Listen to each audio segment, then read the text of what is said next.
Hey, how's it going, everyone? My name's DrWeez. I am a South African overclocker, and thanks for tuning into my channel.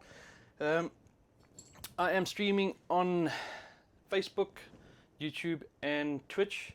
So if you guys want to pop onto any of those platforms to watch the stream, the replays will be up on YouTube tomorrow. Just to let you know that I'm only monitoring the chat on Twitch, so if you guys want to stop by and say how's it, that would be the place to do it.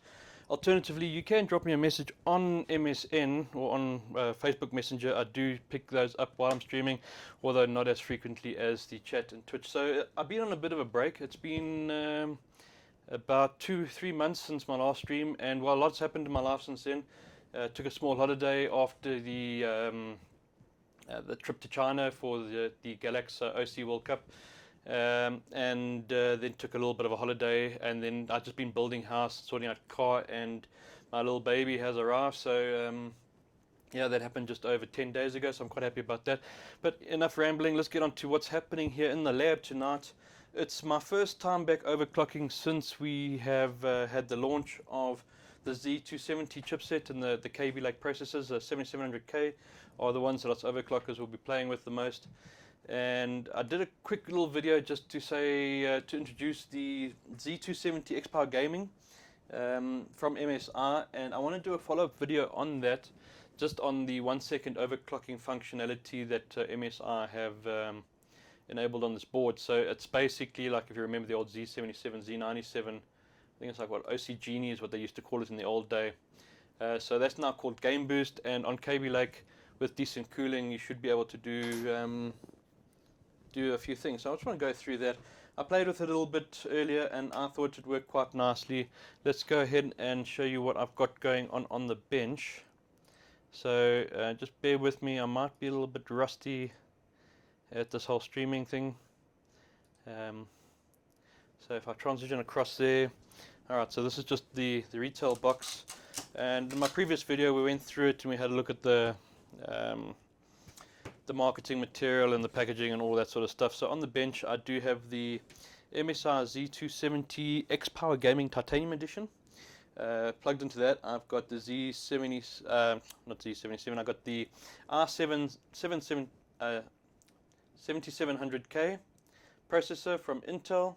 I think that's got a max boost clock of 4.5. Then plugged into the memory slots I've got two Hall of Fame Galax memory modules, so that's 2x8.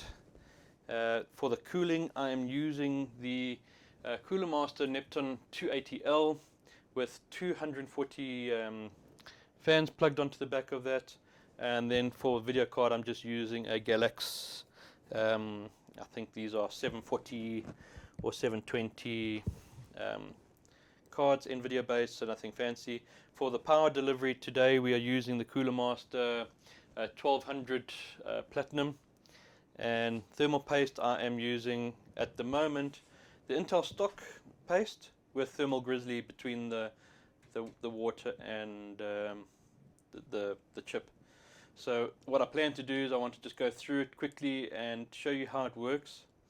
From there I plan to delete the CPU quickly and then try it with Thermal Grizzly between the processor and the heatsink, and then depending on how the time goes, maybe also use a liquid metal product between the heatsink. So it's basically just doing a little bit of experimenting.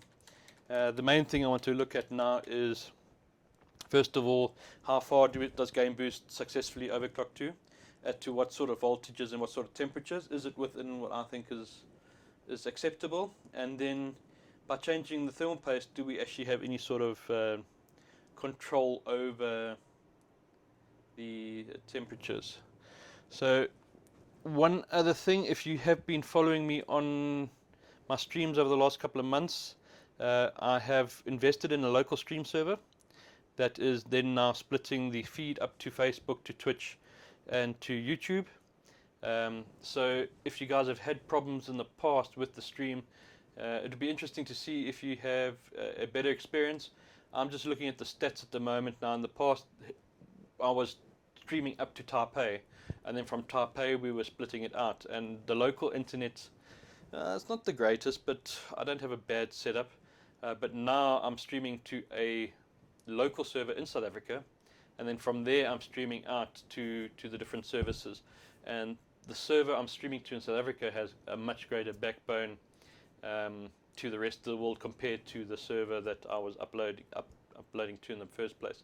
So if I'm looking at the stats at the moment, I've got 0 drop frames. I've been live for 7 minutes, and I'm at a constant 30 frames per second upload, and just over 2 megaseconds. So it's looking good so far. I really would like to hear your feedback on if the experience is any better. Right, so let's get back to the task at hand. I'm going to go across to the BIOS screen, and just very quickly on the MSI BIOSes, you've got 2 modes. You've got basic mode and advanced mode. So this is the basic mode that most of the gamers and users would experience. So it's quite a graphically intense, lot of data in your face straight away. For the most part, average user, everything you need is displayed here, so you can just one click see what your different settings are all at, and it's really straightforward and does the job. For the most part, when we are overclocking with liquid nitrogen, we wouldn't come anywhere near the screen. We would then go straight away to F7, which takes us into the good old click BIOS, so the advanced mode. Right, so in the advanced mode we got OC, and this is basically where we do most of our work. But we're not interested in doing the manual OC methods. Tonight is all about the 1 second overclock, namely game boost. So there I have got a little table which I got off the internet, which basically tells you the different settings of game boost. Now there are 8 different settings, if I'm not mistaken, going from 1 to 11. Okay, so up in the top left hand corner here you can see game boost.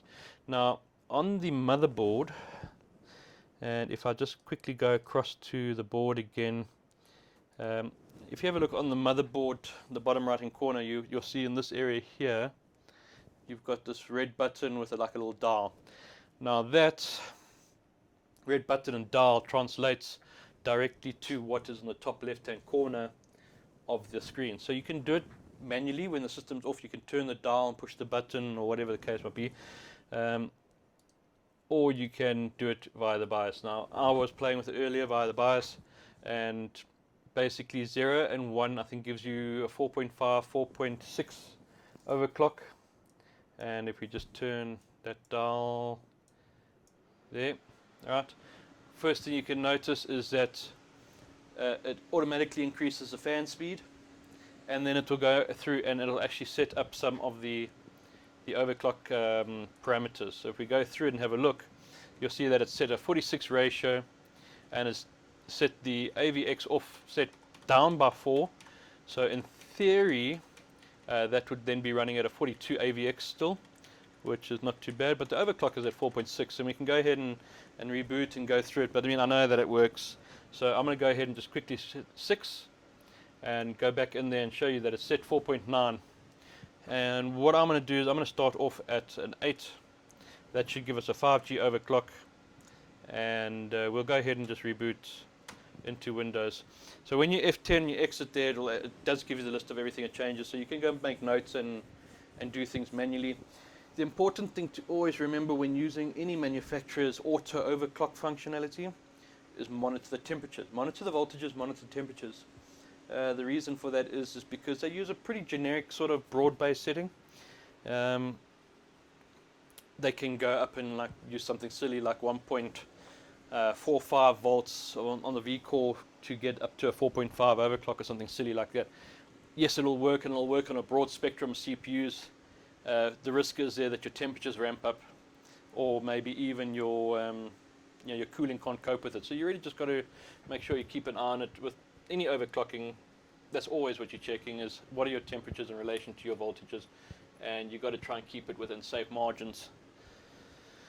Okay, so that's that done. I've gone ahead and done a little bit of preparation For this, I put CPU Z on, I put Cinebench R15 on, and I've got real temp running. So we can monitor the temperature and we can have a look at the frequency. So you can see just by setting that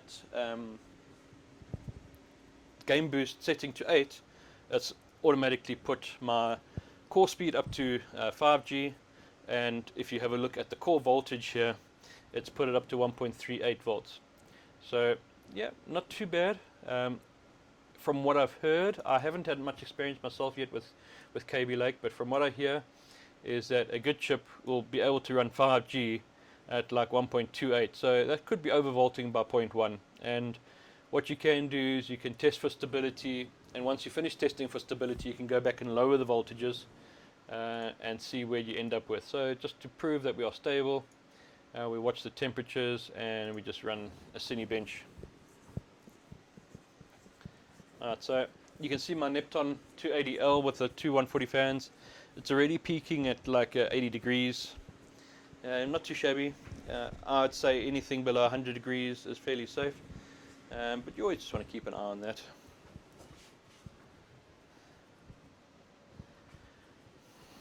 Alright, so I just want to quickly have a look here.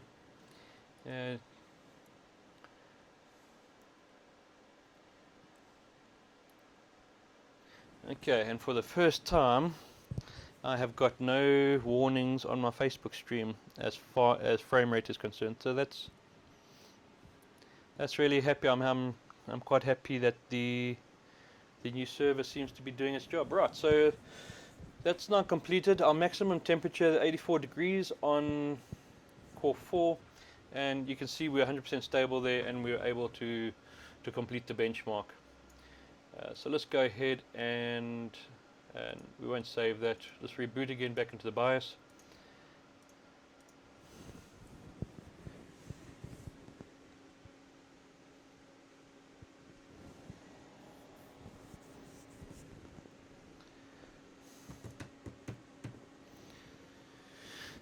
Okay.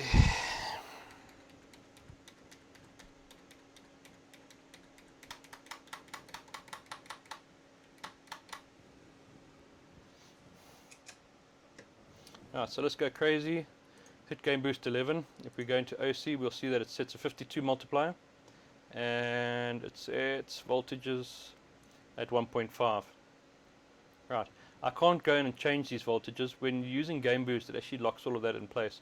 You'll notice it also sets the memory to 3733. So I can change the DRAM voltage, but I can't change the core voltage. So if we were wanting to tune that a bit, we'd just use that as a starting point and turn game boost off and set the same and go back in. So setting it to game boost 11, which is now the maximum factory overclock that MSI provided you with. It should now be doing a 5.2, and we'll see if we can get into Windows what our temperatures look like. And then I'm going to delete this processor and go ahead and see what happens when we change the paste, if there's a big benefit or not.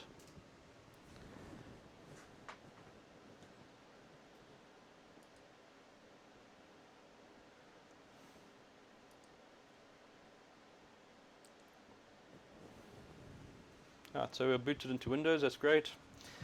We'll open up RealTemp.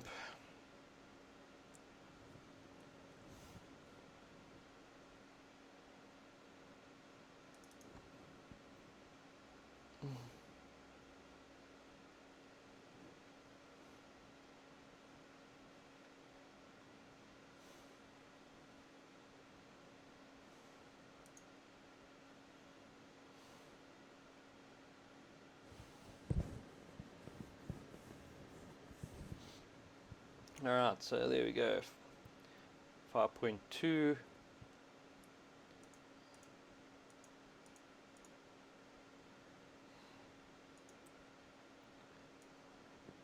Let's get a Cinebench running here.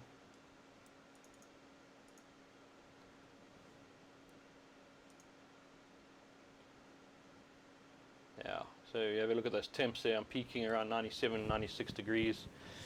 98, 97, so I think that voltage that is set there at 1.5 volts is definitely around the maximum of what this thermal paste can handle in this configuration. So 5.2 is stable. We could try pushing that up to 5.3 and see what happens. One drawback is I don't have the latest software to do it in the operating system. In fact, I did download it.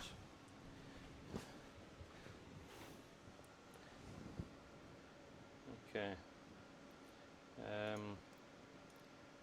Give me a sec. Let me go and grab it from my laptop.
Okie dokie dokie. Okie dokie dokie. Alright, so yep, so you can see that ran, and happy days. What I want to do is I want to install the software and I'll see how far we can take the I haven't got the drivers installed, so I have to restart with the drive installed. Alright, so hey, good evening, how you doing? Thanks for tuning in.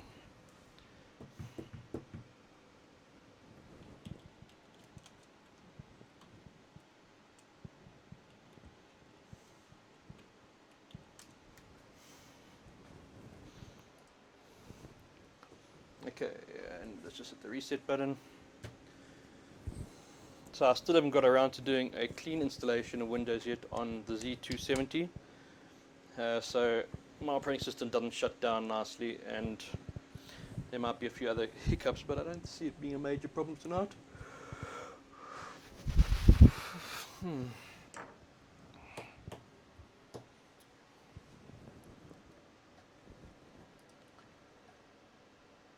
Yeah, all well my side. Just a little lack of sleep going. The baby's doing very well.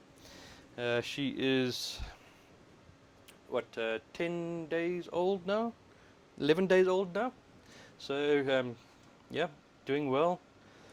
Just nobody warns you before having a child about having to wake up every 2 hours. So I could do some sleep, but other than that, I'm really enjoying having the little one around.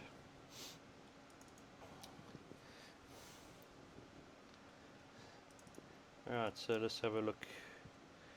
Command center lights. Let's install ME driver.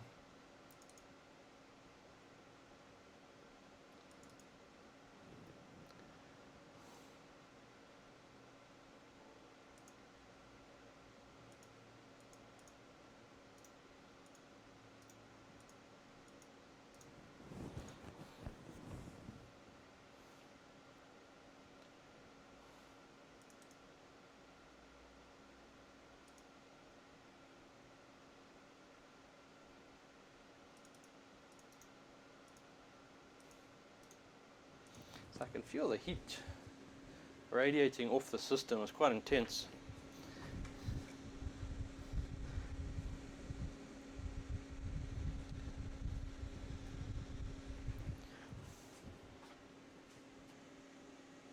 I can actively feel the heat sinks are warm.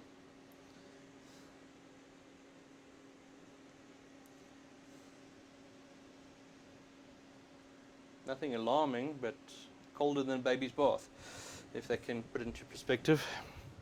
Let's see what we can get going here.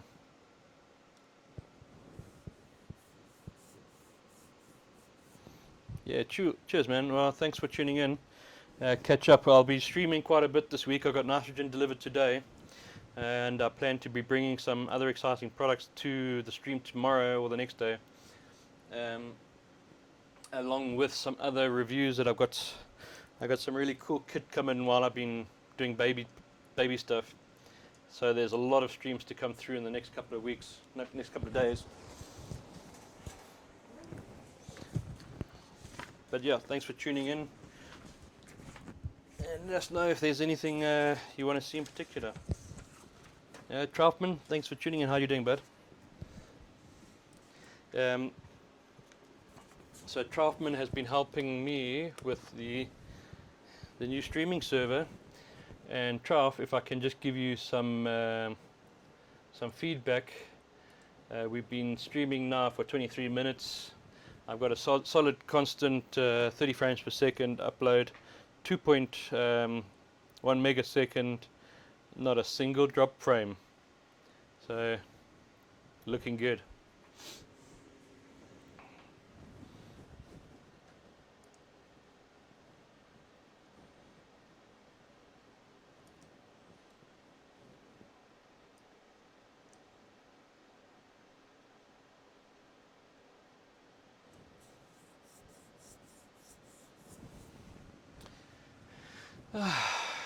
Right.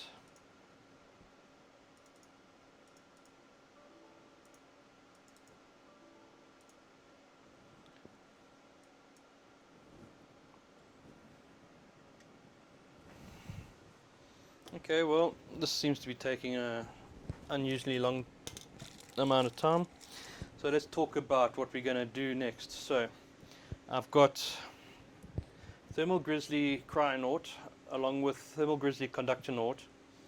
I've got a tube of Aeronaut somewhere and also Hydronaut. It'll actually be interesting to see where we get with each one of those. Now I'm not going to go through each one tonight because I've only got another hour before the baby wakes up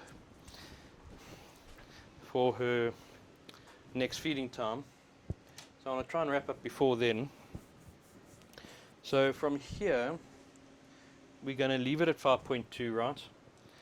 And see if we can up the frequency in Windows to where it crashes, leaving the voltage at 1.5 because I think that's way too much voltage as it is.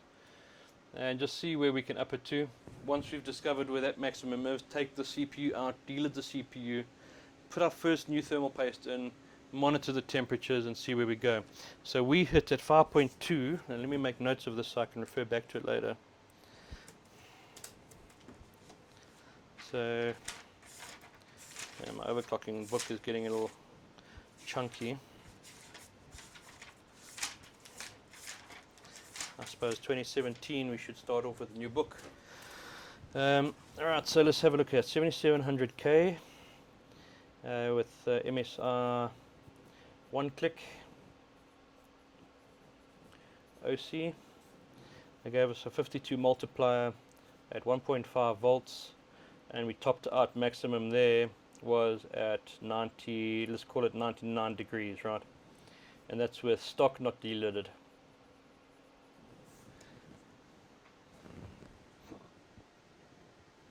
Okay, I don't know what the hell's going on with this thing, but let's just have a look.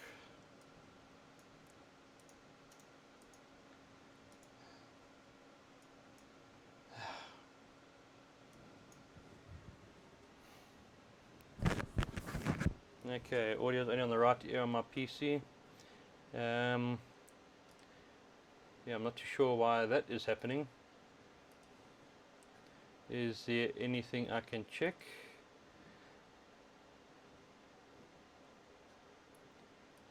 I am using a wireless microphone which is going to line in on the PC.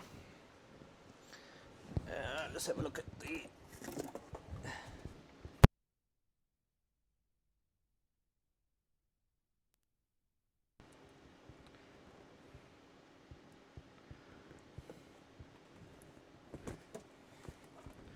okay, so I'm using a, let me disconnect it quickly.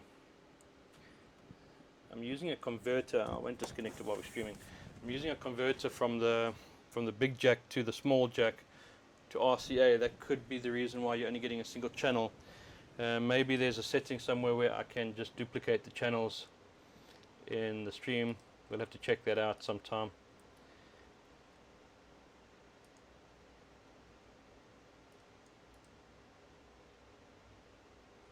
It seems to be like mono only, or in the one setting it is mono, yeah. So okay, I don't know what's happening with this installer.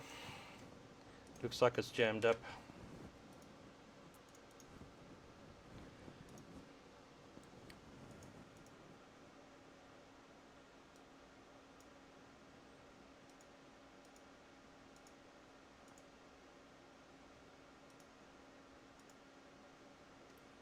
Let's just try that again.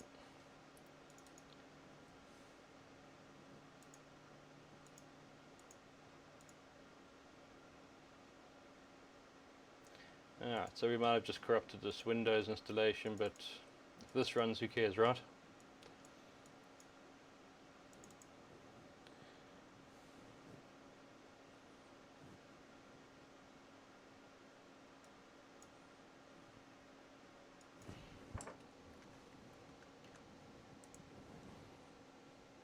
Okay, that works. So 52, 53. Okay, so same thing here now. What we'll do is we're just going to leave the real temp open and run a Cinebench.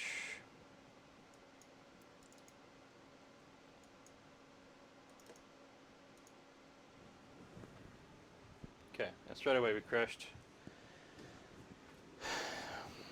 Cool.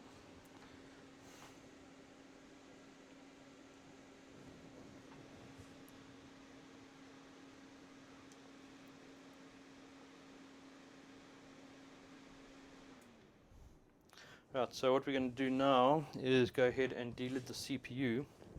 Trough, I'm sorry about the one ear audio. I can't see any settings in the program here that would cause a problem. Channel stereo, I could try setting it to mono. I don't know if that would help. We'd need to maybe do some testing on this at another stage when we're not live.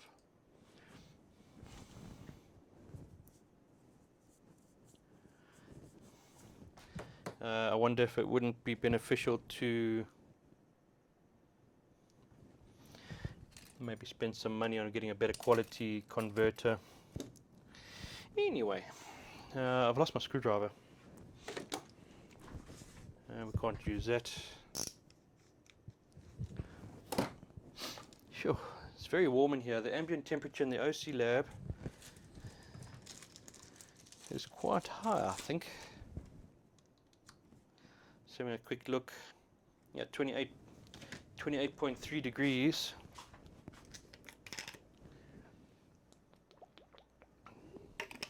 Ambient temp.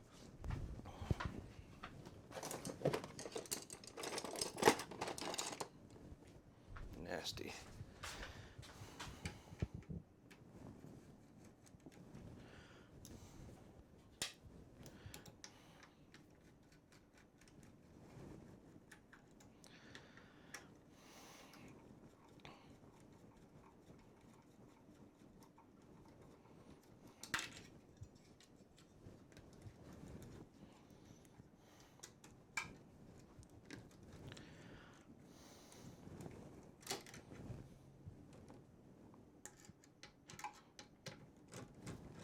Let me change the view.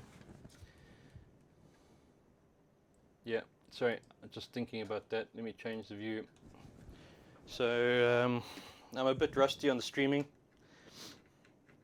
It has been quite a long while since I've been online, but content should be back again. I employed some builders to help me with the renovation to the outside room, which is now the entertainment area slash it's going to be the room where we're going to be hosting some events. And well, I employed builders to help save me time and get the work done. They ended up just cocking everything up, and I ended up having to do everything myself. So what was meant to be a time saver ended up costing me time, and I ended up doing all the work myself in the long run. But that's all done. So I've just recovered that old thermal paste. Just dump that in here, and let's get that CPU out. Let's get it delidded, and see what we get. So this CPU was sent to me by MSI HQ. It's not particularly any good, and it's not particularly any bad. It's just a nice average chip. I do have some nice I do have a nice new goodie, some interesting goodies to get going in the lab. Alright, so the batch is L3637F737, and yeah, let's pop it in. So I've got the dealer DimeMate version 1 now, that there is a version 2, and I think I have done a video on this before, so it's very quite straightforward. There's an arrow marked on the Skylake side of things, so Skylake and KB Lake are the same, so you make sure that the arrow on the board is matching the arrow on the delitter. Pop it all in, tighten it up, 1, 2, 3 turns, it should pop, and then you're done.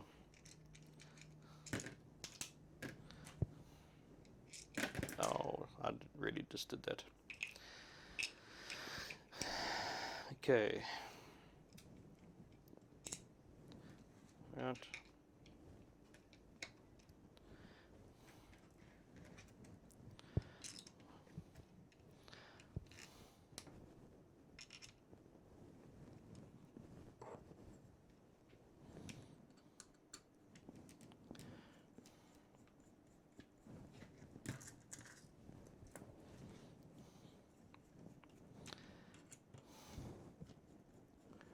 Okay, sorry, let me just have a look there on the chat.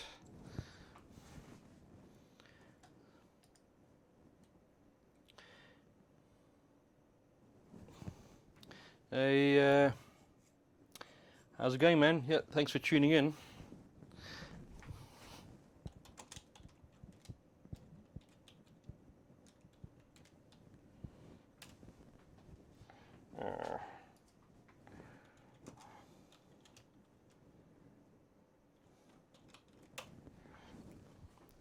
So what's happening, guys? Anything new and exciting on the horizon with any of you?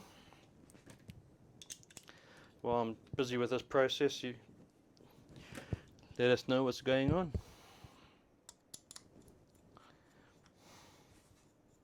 Yeah, I'm really happy with this stream server, I must be honest. Going like a Boeing.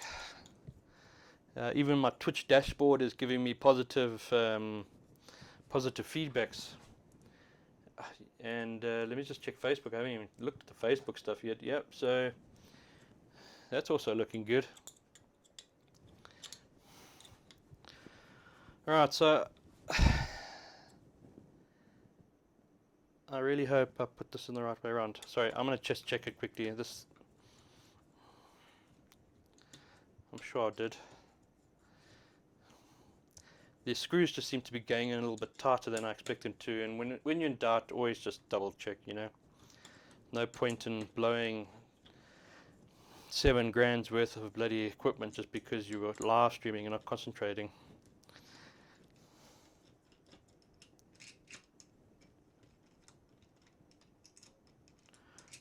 Okay, arrows there, arrows there.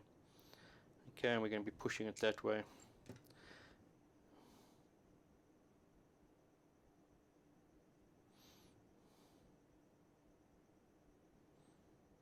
Okay. Right, so let's get back to the chat on Twitch.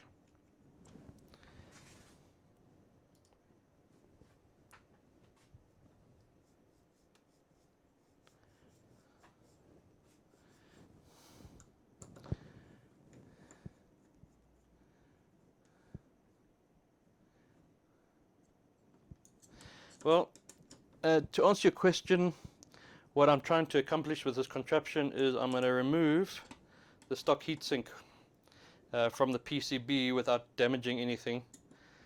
So this contraption is the dealer DrWeez, and it was developed by DrWeez at Case King. So really, once you've got the CPU in, put the Allen key into the end here and you just keep going, and when you turn you should hear a pop, and that should indicate that it is delidded.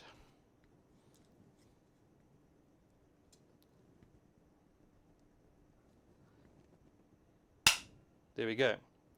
Right, so that pop you heard was the heatsink coming away from the PCB, and it's secured with a silicone glue. Or that was the PCB shattering, but no, it wasn't. I'm pretty sure it's good. That is the first KB Lake that I've delidded.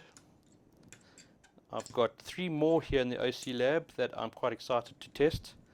One of them I did buy from Hazan, so it's from a good batch, and he has pre-tested it to be a decent chip. I just don't know the absolute quality of the one that I got, but the rest of them all look pretty good. And then I've got another one from the one batch up from that chip on the same VID, so you never know, might get lucky, but we'll have to wait and see. Right, so that's the delidded chip. Now I just want to change the view, okay, so I can see what I'm showing you. And if we have a look there, you can see, I don't know if it's focused or not, but you can see there is the black silicone where the lid was connected to it. So all it's done is basically slide it. Now you used to be able to, in the old thing, on the old processors on the Haswell and Devil Canyon, be able to do that in a vise. Now the problem being is that on the new Skylake and KB Lake, the PCB is so thin you can't use the vise method anymore. And the only other thing you can try and do is a razor blade, and you put a blade in here and you cut the rubber. The problem is, 9 times out of 10 you nick the PCB and you render the chip damaged. So there's a good look quickly at the stock thermal paste. So to be honest, it looks a bit dry and cracked. Doesn't look fantastic, but yeah, it did the job. So I'm going to go ahead and give that a clean and reinstall that with some new thermal paste, and let's see what we can reduce temperatures to at the same setting. Looks like I need to get myself some new alcohol. So I just use a circuit cleaner spray. You got a no-name brand. I do prefer to use the quick drying, no residue type, but it does get expensive. Sort of like $10 a can. So the stuff that I'm using now, I think is under $1 a can. It's like 20 bucks local currency. It does the job. Alright, so I'll just go ahead and clean that all off. Now apparently the distance between the heatsink and the die is different on KB Lake from Skylake. So all of us idiots that have got lapped lids for Skylake can't use it on KB Lake. I'm personally going to give that a test one day, but for now I'm just going to go ahead and use the same lid. Right, so we've got that out.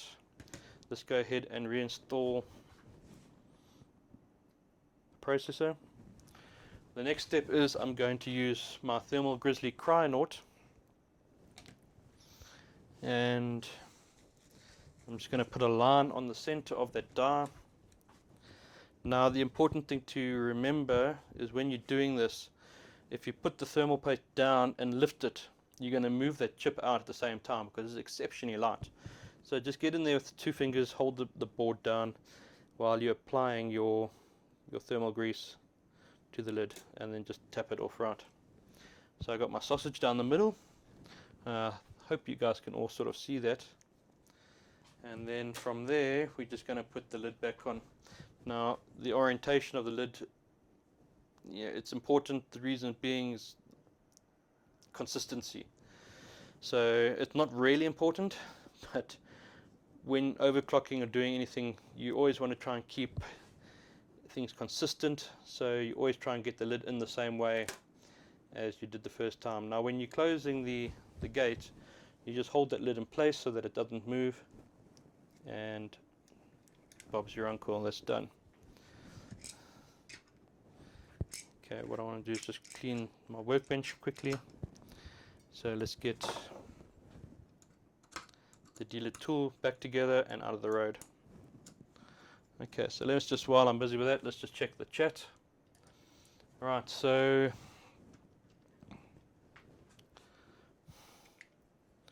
okay, so got a hot potato 7700K 1.3575 not stable for 5G. Did you try more volts than that? I noticed that this one click OC for 5G was putting 1.4, something silly. But anyway, I haven't tested this chip either. It could also be a hot potato, but it does 5.2, so it does the maximum the game boosts is designed to give. So it's not that potato, but then again it was pumping the volts. And when I say pumping the volts, I said it was putting 1.5 volts for 5.2 OC. It's crazy high, but that's what one click does. So let's just put the thermal paste on, and again I'm using the Thermal Grizzly Cryonaut. For this I put a bead down the core, and then I just put a bead on the die and then spread it out relatively thin. I am using the all-in-one water cooler from Cooler Master, which doesn't have an exceptionally level base, but it's not too bad. Right, and I want to just give that a clean as well. Just get off the residue.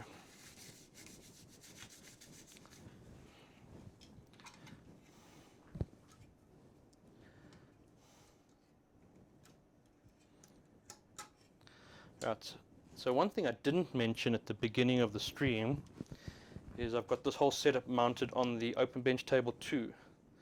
Now, if you don't already have one, and this is not me endorsing the product or anything, but it is quite handy in comparison to the other bench tables that I've worked on. The DMUS Tech is just bloody ridiculous. The Cooler Master is just too simple. The Leon Lee bench tables are ridiculously stupid. They're just too big and cumbersome. I've actually got about 5 of those Leon Lee bench tables in the garage in storage. If you want one, feel free to hit me up with a direct message or something. You will more than welcome to pay for the shipping. You can have it. So yeah, I've kind of started enjoying this open bench table. It's really handy, especially for this air setup. This will be my permanent air setup. I don't think I'm going to be taking this motherboard on cold at all.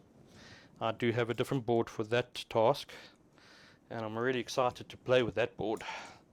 That's coming up tomorrow or Thursday. I will be doing my normal LN2 preparation video for it, and then yeah, bolster the walls. Nitrogen's expensive, so every litre counts from this point on. I got a delivery of nitrogen today, and basically they put it up 2 Rand a kg since my last delivery. So that's added an extra 500 bucks onto the total delivery with the delivery charge and everything. It's just bloody ridiculous. You know, these companies have you with a gun to your head. And unfortunately, with there only being 3 or 4 active overclockers in South Africa at the moment, none of them being near where I live, we don't have any buying power, so we're sort of stuck. Right, so there we go. I've got the Cryonaut on now. I've got everything tightened up. Let's power back on and see where we go.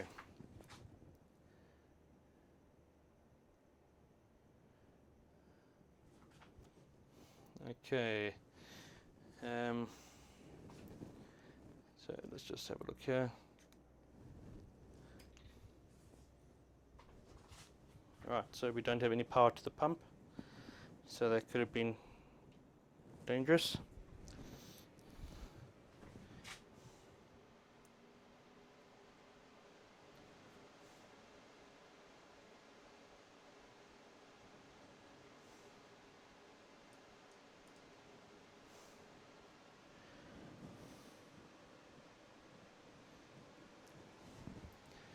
Yeah, that's a MSI Gaming Pro Carb, and it's quite a nice board you got coming. You got on your bench table there.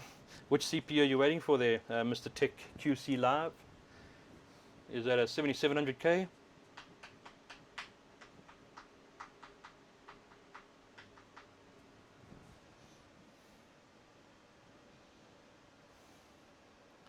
A Maximus 9 formula, running a Maximus 8. Maximus 9 formula.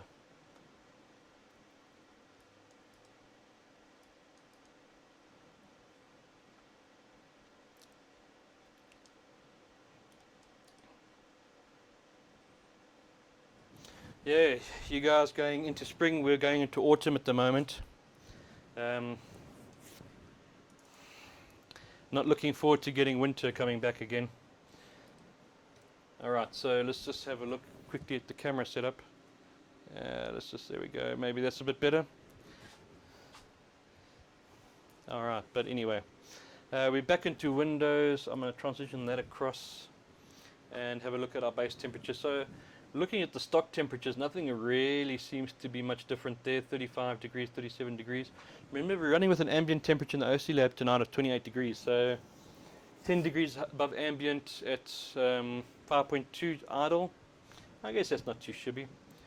Let's just open up CPU Z.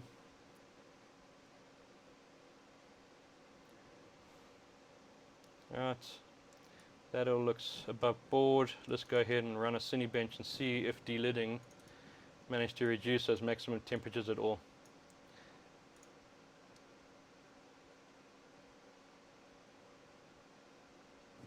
Yeah, you know what, I'm not seeing a drastic reduction there. Maybe, yeah, maybe 5 degrees. Then again, 5 degrees is 5 degrees.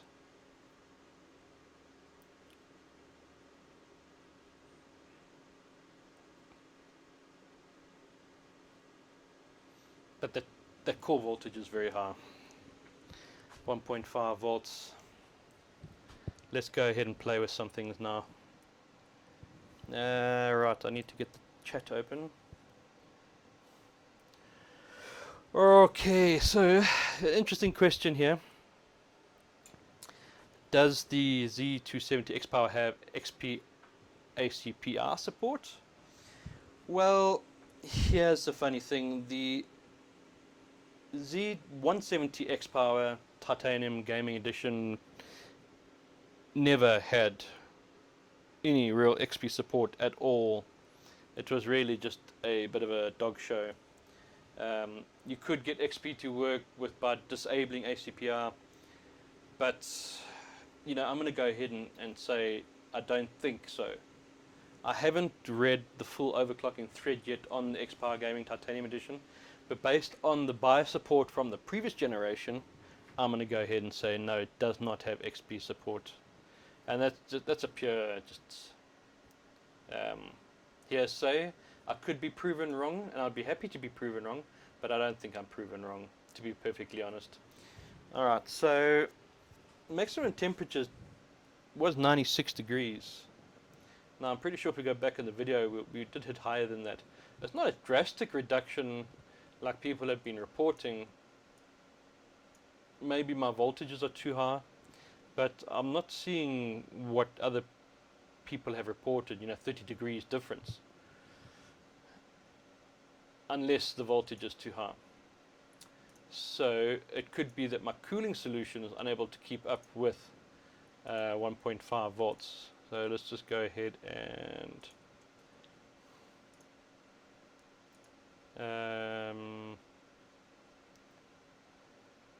I didn't copy it, did I?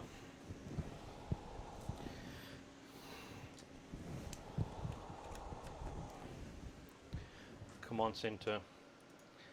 Anywho, let's just give this a reboot. Do I really need 1.5 for 5.2? I don't know, to be perfectly honest. The whole point of this quick little session here was to have a look at what Game Boost did, 1 second overclocking, and was the setup able to run the maximum? So yes, it was. So Game Boost sets 1.5 volts. What I want to do now is I actually want to go into Command Center in Windows and lower that voltage and see where it will stop running, and try and tweak it a bit. So you can see I'm running Game Boost 11. Game Boost 11 sets 52 multiplier and then goes ahead and sets 1.5 volts. So that's all hard coded, and it's basically what MSI feels is necessary for that setting. So this is by no means a tweaked or overclocked or refined. It's really just testing Game Boost and where it went with that, and whether this whole setup could run Game Boost. The interesting thing would be now to actually put this onto a loop, some sort of benchmark loop for say 4 hours, and see if it either damaged the processor or damaged the board, because I can feel with Game Boost on, I can actually feel there's some heat being generated by the system, which normally typically with the Z170 you wouldn't experience, especially with my fans coming across the system. Maybe that's an idea to do as well when I go to bed tonight, just let it run. Right, so I haven't got the USB 3 drivers installed, so in order to get the memory stick to work, I've got to reboot. So that's just the reason why I rebooted there. Let's go back to drivers, and we are looking at KB Lake, and let's just copy this onto the desktop is fine.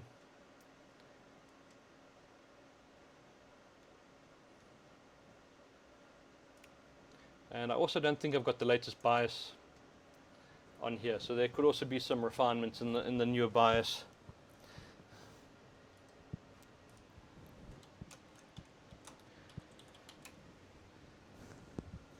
Okie dokie dokie. Alright, so we'll stick with Cinebench.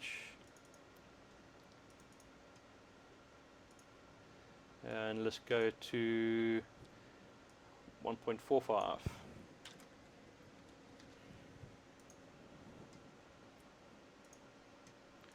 What I want to do is just open up RealTemp. Okay, and let's see what happens.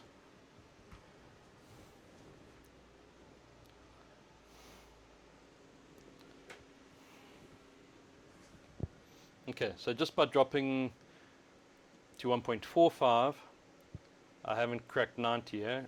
On the one core, I cracked 91, and it is running. So that's making me believe that it really was overvolting quite severely. Let's see how badly overvolted it was. And if by lowering the voltages can we actually up the multiplier, because before we couldn't run 53. So we'll start off by just going down in voltage.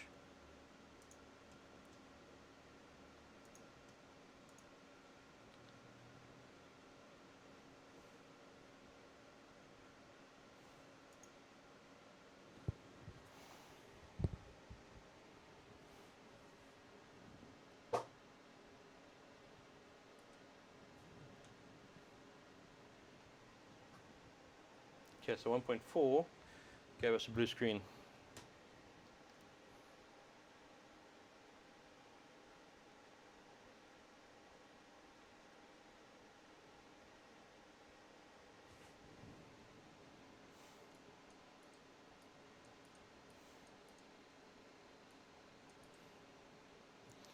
Okay, that's an interesting thread you got going there with the ACPR support. There's an easy way to check, and that's actually to try and install XP.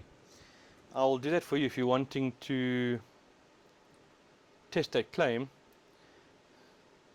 The real easy way to see is to plug in. I've got a Serial 80A card. Let me show you. Let's just get back to. So I've got an aftermarket Serial 80A card, right? So this is a little secret weapon for all these new chipsets that come out, to getting your old ISOs to work, your old operating systems to work. Plug that in, you run off there, you install the new drivers, and Bob's your uncle, everyone's happy. So I can do that with a working copy of the good old Perica Windows XP, which requires ACPR. And if it works on the Z270, then sure, I agree, that's got support. But I don't know so much, man. I had so much hope for the Z170 range, and the overall support just wasn't there.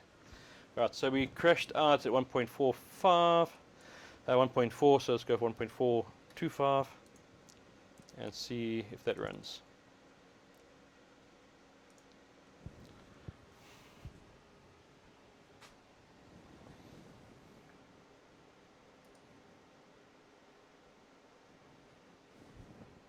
Wah, wah, wah. Blue screen.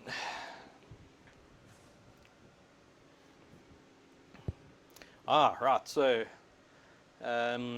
what's going on in the world of overclocking at the moment? G-Skill OC World Cup qualifiers are on the go. Man, they look nasty. Same as last year, same as year before, same as year before. It's a tough competition to qualify for. Really, really tough. So good luck to everyone taking part in that. I'll do a stream or two maybe on some memory tuning, but I ain't going to be wasting my money on that. There again, I also can't travel to Taiwan for Computex this year because of the little one. So yeah, I do wish everybody good luck there. Other news, we've got HWBot World Tour in France in 3 weeks time, I think it is. I do believe we're going to have the Troutman and the OCTV guys there doing streams, so make sure you subscribe to their channels to keep in touch with the schedules, and I'm sure there'll be viewer competitions and all that sort of stuff. What else is going on? I read that there's some drama in the Gigabyte March Madness or something like that, regarding special biases and all sorts of stuff. What a mess, man. Yeah, so what else? Oh, Kingpin released some new products. So there's a new thermal paste from Kingpin, and there's also a new heating pad. I do have both products which I want to test. That's part of my setup that I've got coming. I think that in a nutshell. Oh, and Massbang is helping EK with their Taiwan contacts or something like that. So that's pretty cool. It's good to see guys that are growing within the industry and got things going for them. It's always good. Right, so looks like for 5.2 I need to have 1.425, 1.4 at crash, so we can try a little bit lower. But in fact, before we do that, let's go to 1.45 and let's go to 53 and see where we are with that, because I couldn't run 53 at 1.5. And let's see what that does. Alright, so that's a no-go. So 53 on air looks like it's just not going to happen. Let's hit the reset button. Yeah, that's a hard lock. So it didn't hard lock before at 1.5 volts. Blue screen of death. So maybe it is a voltage thing. It's quite possible.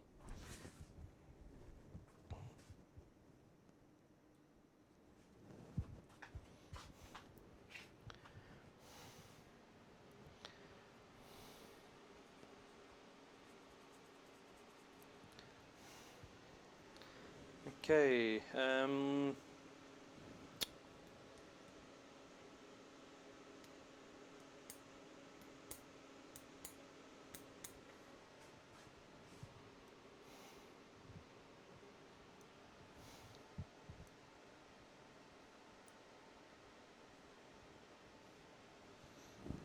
so let's try something else. Let's go here.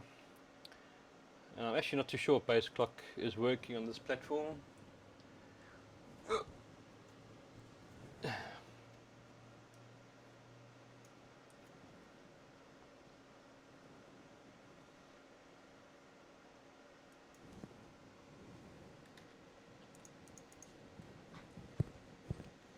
So 101.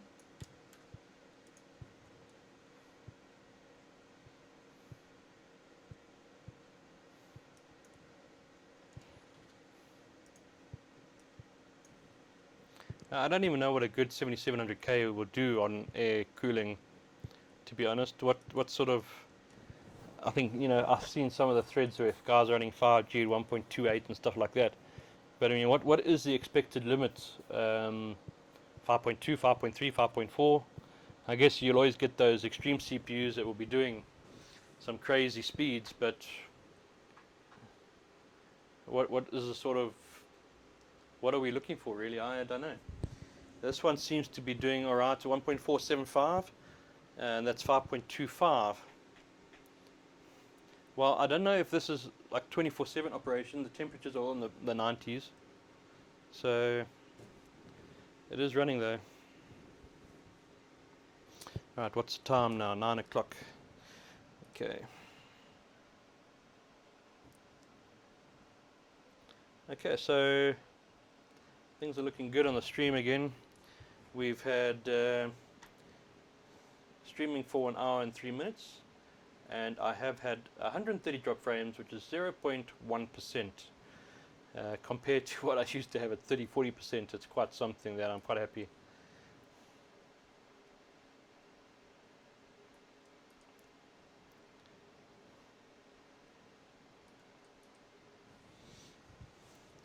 Trouf, is that the Z270 SoC Force LN2?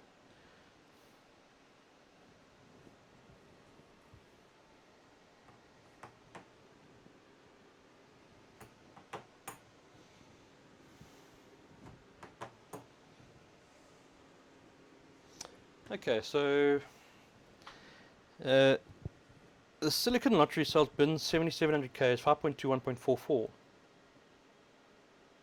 Tested an all-in-one. So that's pretty much actually what this chip does. So if we go back to 152, 5.2, 1.44.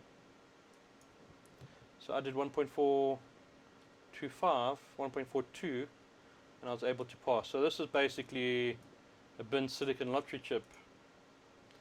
The question being is, would it scale with LN2 or not?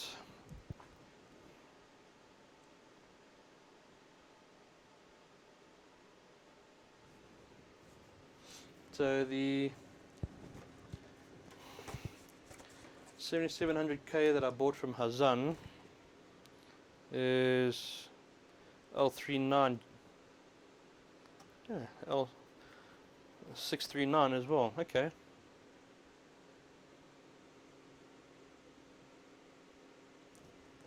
So maybe this chip's alright then. Yeah, so 5.2, 1.425 seems alright. We can go up a little bit here and see what it goes to. Let's go 1.4.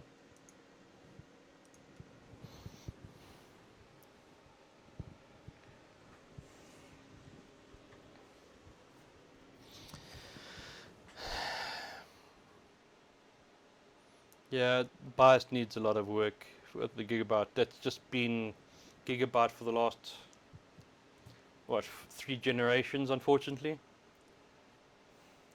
That X99 SoC Champion that Gigabyte released was the biggest marketing scam with overclockers ever. Man, what a bad board it was, but with a little bit of marketing, those guys managed to make it seem like the best board on the earth. Made a few mistakes on that board, going to competitions at a competition board. I won't touch Gigabyte again in competition. But for an everyday type board, hell man, you know, some of the features and that Gigabyte ship with is quite extreme. I've actually got a Z170 X SoC Force, which is probably the second most jam-packed Z170 board you can get. I use it in my main machine, mainly because I can't overclock with it, so I use it in my 24/7 rig.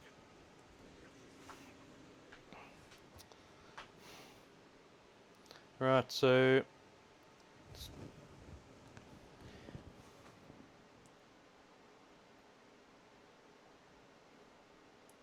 at 907, my bitrate dropped down to 639 kilobits per second. So I wonder if there wasn't somebody on my network starting a new something, a new stream. Let's have a quick check at Facebook. Alright, so that's looking good.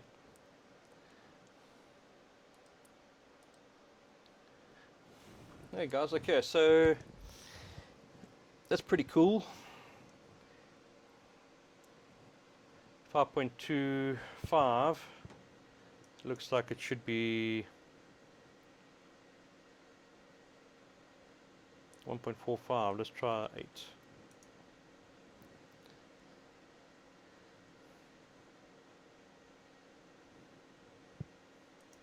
So 1137, I think that's my best Cinebench score yet. I wonder now, Windows 10 and base clocking, is it allowed on this chips? Is Windows 10 allowed with KB Lake? Maybe not. Okay, so we got a crash there. 5.245, 1.45 volts. That's pretty good. I'm quite happy with that.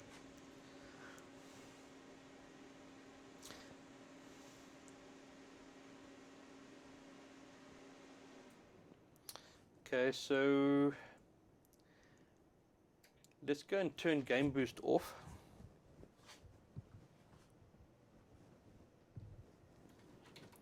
And see if we can get it to boot.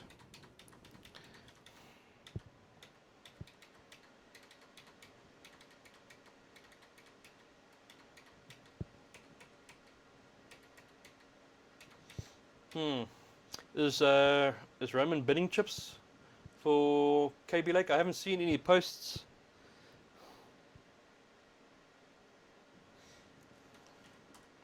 The only person I've seen actually doing any bidding was Hazan, and selling, of course.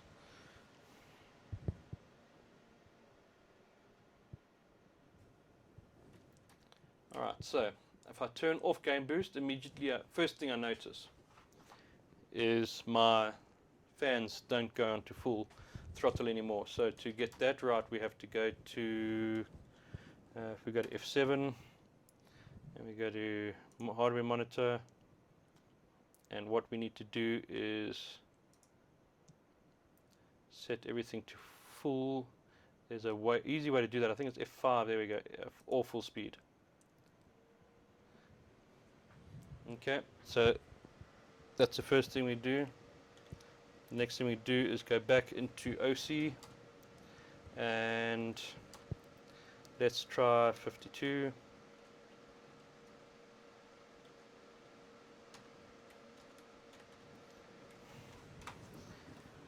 And we'll leave all of that. And we're just going to come here 1.44. F10. Okay, so we need to go and disable Intel C state by the looks of it. No, so that would be under CPU features. Disable. And the DRAM we don't care about right now. EIST.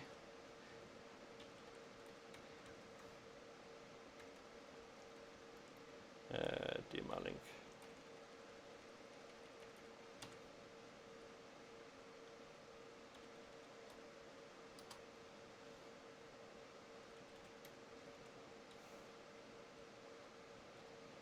Okay, EIST. disabled. So just to give you a basic idea what I did here now. So we were running Game Boost before. Then I've gone and I turned off Game Boost, but I want to still overclock the processor with a very straightforward OC. So I'm comparing the save configuration exit. The screen comes up and tells me what's changed from the last save to the current save. So I can now come now and I can say, right, well, there was that Game Boost and ESIT that I switched off. So now I go back and I disable or enable them, and you can see that there's still a few things that are not set. So it's the memory DRAM frequency, the core voltage was 1.5, I'm now setting 1.4, and DRAM voltage was 1.4, it's now auto because I'm not setting the memory. So I've gone and I've changed back the basic things that they've set with Game Boost, and let's see if we can get into Windows.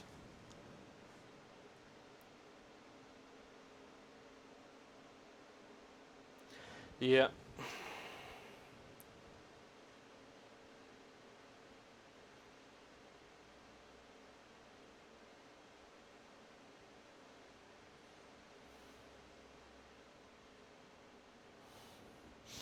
Yeah, so my understanding is on Case King is that they're not selling the LN2 pre-binned chips like they did for Skylake. So they are still selling pre-binned Air chips, but none of them have been tested for scaling on LN2. And from what I heard in Germany last year, there was just too much pushback from people that purchased for it to warrant the amount of effort they went into all that LN2 testing. So I think you can still get the pre-binned Air type stuff, so the 5.2, 5.1 type stuff, but I don't think there was any LN2 pre-binning, or there's going to be any LN2 pre-binning type stuff. It's a bit sad, but you know, like everything, the few ruin it for the many. Alright, so let's have a look at what we got going on now.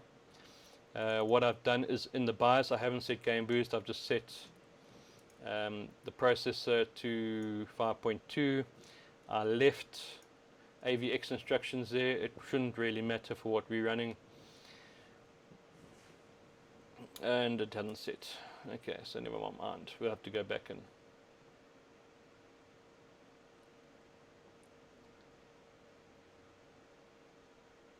I did save it, right? I did save it, yes. Does this run? Yeah.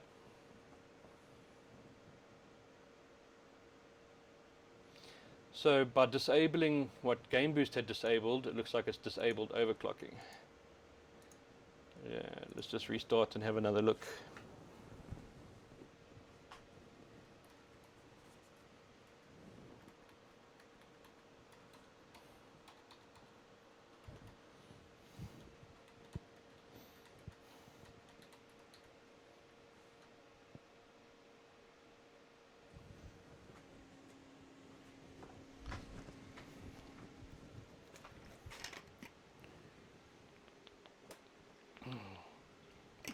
All right.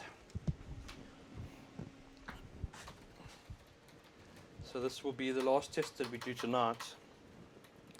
I'm going to be summoned to do some nappy changes in approximately 30 minutes.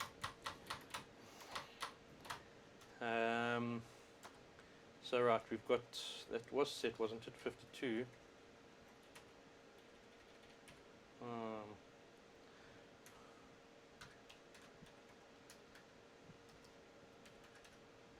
So I think maybe what it did is after the reset,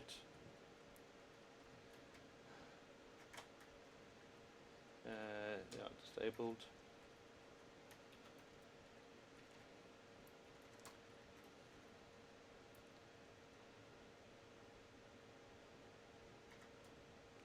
Just C state was also disabled, right? Yeah.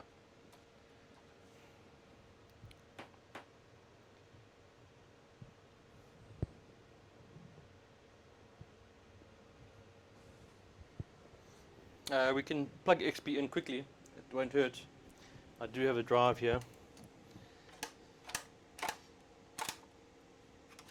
Windows XP GOC 2016. So plugging that in, we'll see quick if it works or not. GOC are qualified using ASUS, so yes, that one will work.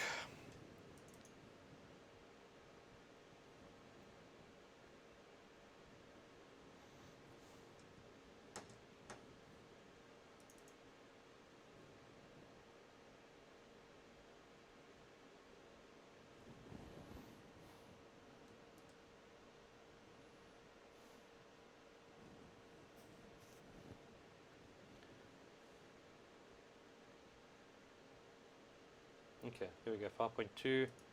Memory is back to stock, so we don't really care about that. 1.45.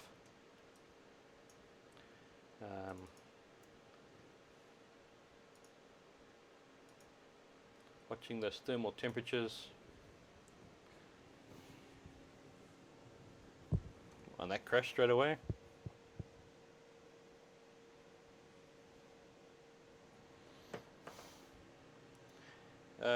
Might have set some of the DMR voltages or something to that effect. I'll have to go and check. Anyway, let's not muck around about that too much. We want to test that XP quickly. So let's just go ahead and power off the machine. I'm going to go ahead and clear the BIOS. Just for the sake of consistency.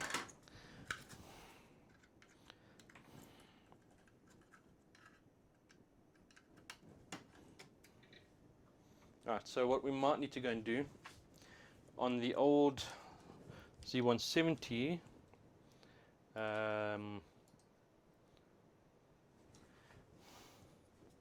there was a setting that you needed to go and set. I think it was no K or beta test or something. I can't remember what it was. Getting too old. Getting too old.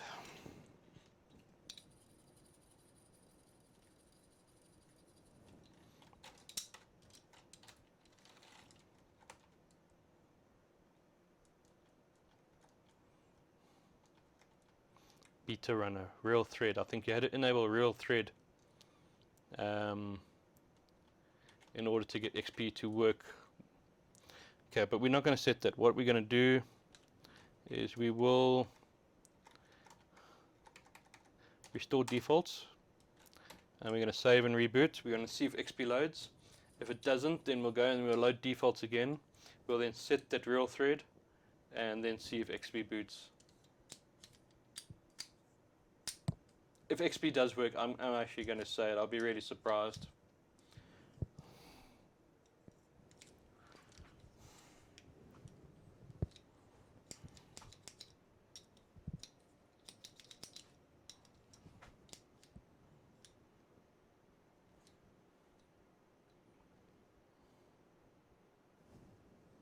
Okay, I do believe that went and rebooted. Okay.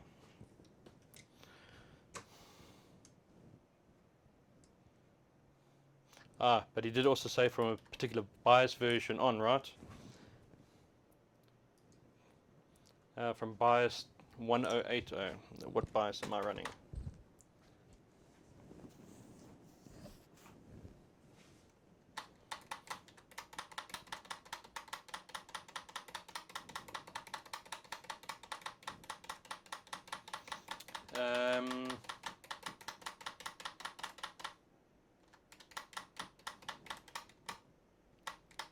You might need to slipstream drivers onto XP for it to work.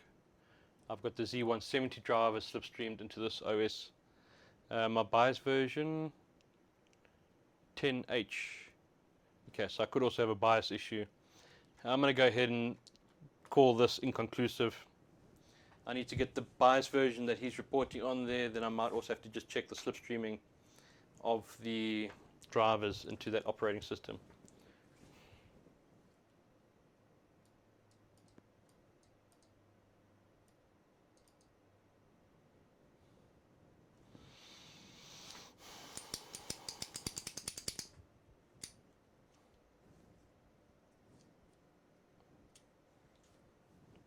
Yeah, I'm going to go ahead and say unable to complete.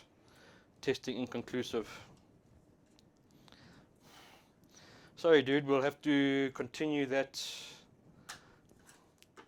testing another night, because I still need to just wrap up here and then continue my fatherly duties. If I don't, I'll find myself in the dog box and unable to do any more streams this week, which I'd like to avoid if possible. Right, so in conclusion, what have we discovered? That the Intel thermal paste on this chip, for instance, wasn't that terrible. I was able to run maybe 5 to 7 degrees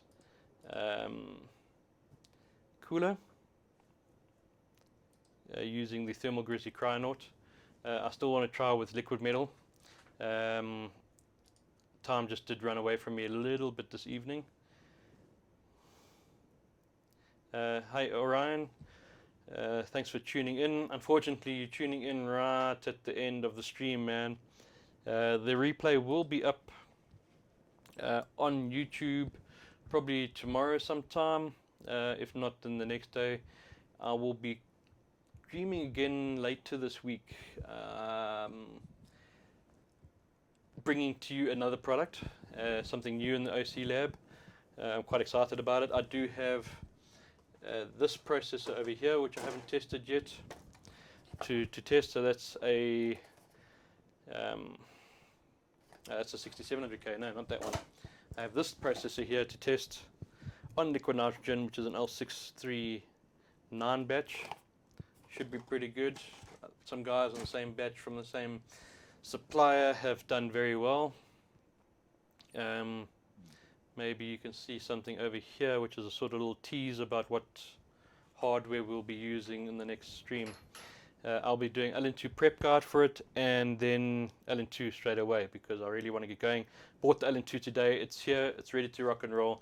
It's going to be the greatest. Anyway, guys, thanks for tuning in. My name's DrWeez, overclocker from South Africa, and we'll see you guys all again really soon. Anyway, cheers for now. Oh, wait. Until next time, happy benching. Yeah, there we go. And see ya later.